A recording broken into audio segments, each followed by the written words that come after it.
Change is inevitable. Change happens all the time. It happens in life. It happens daily as day turns to night and night turns to day. It changes with seasons, whether it's hot, dry, wet, cold, snowing, or even within our own lives.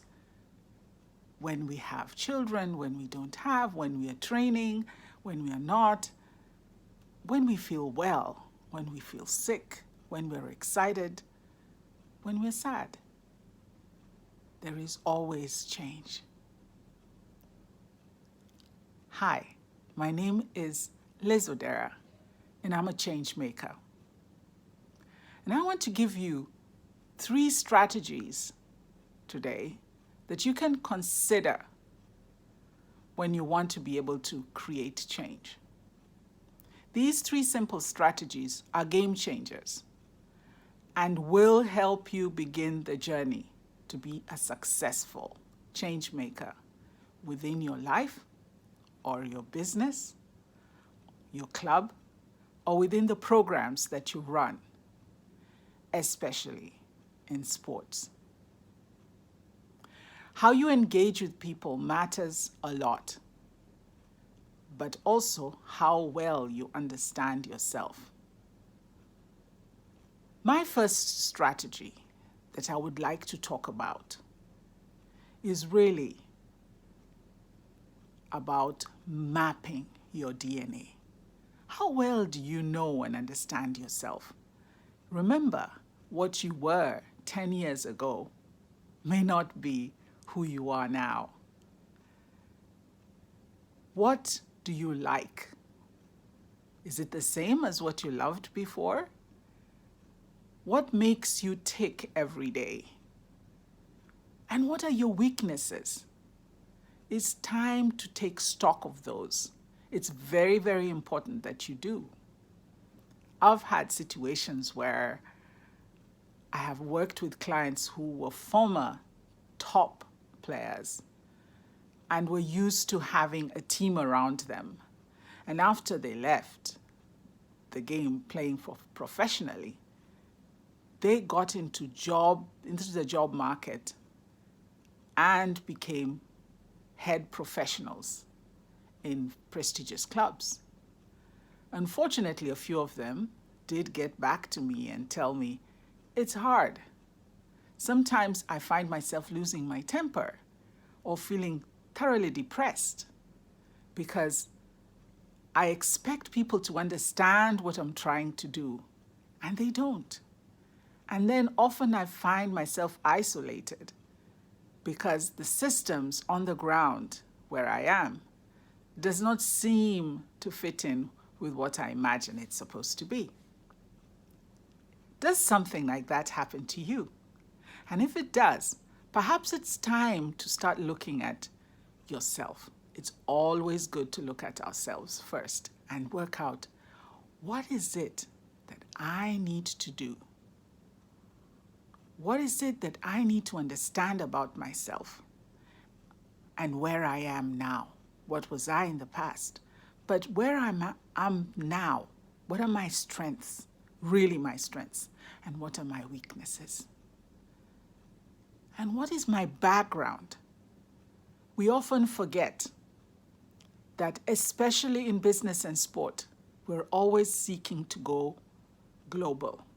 And the minute you do that, the communities that you work with, the influences around you, and the way in which you grew up influence a lot of your attitude, your outlook, and the way you expect to be treated just as much as you treat others.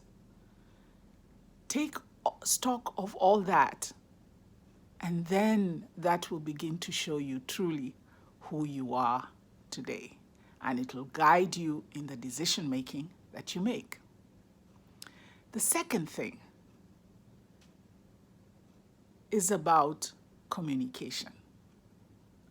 How well do you communicate? What kind of communication strategies have you put in place? And how can you make sure that those strategies are measured so that you reap the harvest? When you're reaching out and you want to be able to get people to understand you,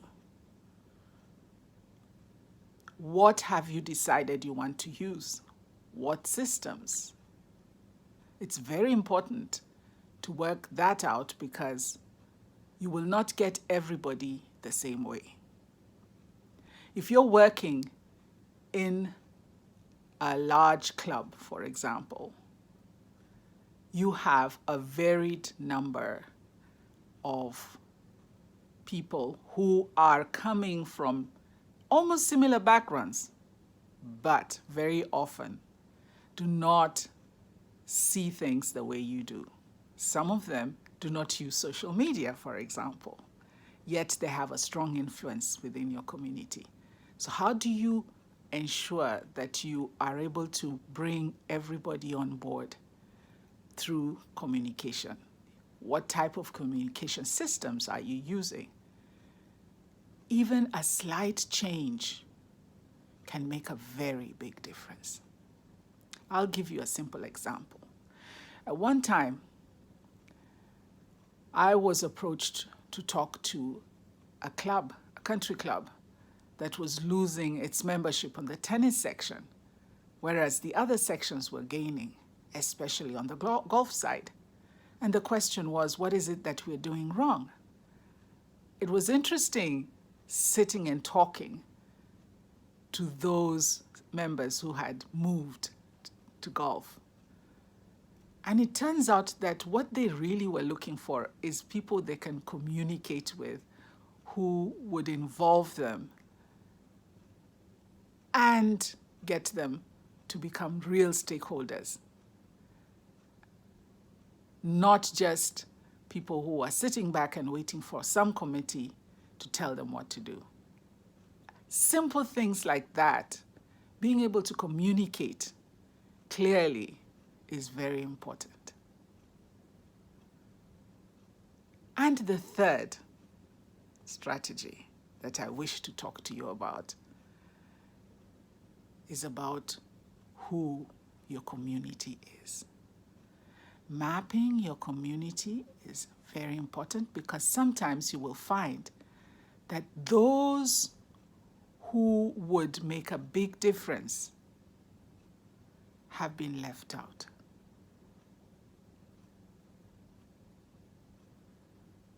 I'm sure you know what I'm talking about. When you begin to map your community, you will find that some of those who are members of your community you never really thought about.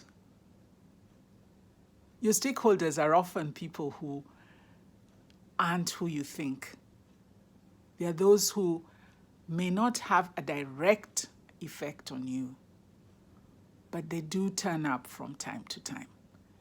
And even if they only come to your sessions or your meetings or buy your products or participate in your activities once a year, they do get to influence what happens at the end of the day. So mapping everybody from those that you clearly work with all the time to those who fund particular activities, to those who buy your products, every single one of them matter. And when you map them, it's important to give a percentage of how much time you must be able to give to them. There are those who may be spending less time with you in a year, but are actually giving you the biggest opportunity to grow. But sometimes we leave them to last minute and prompting, or you pass them on to someone who you think may be able to work with them once in a while. Have you had to do that? Be careful, because sometimes It is that organization or that individual that can make a very, very big difference for you, your business, and your organization. Thank you for listening to this. I hope I've been able to help you become a change maker too. Please stay in touch and let me know what you think of what we have just talked about. Bye-bye.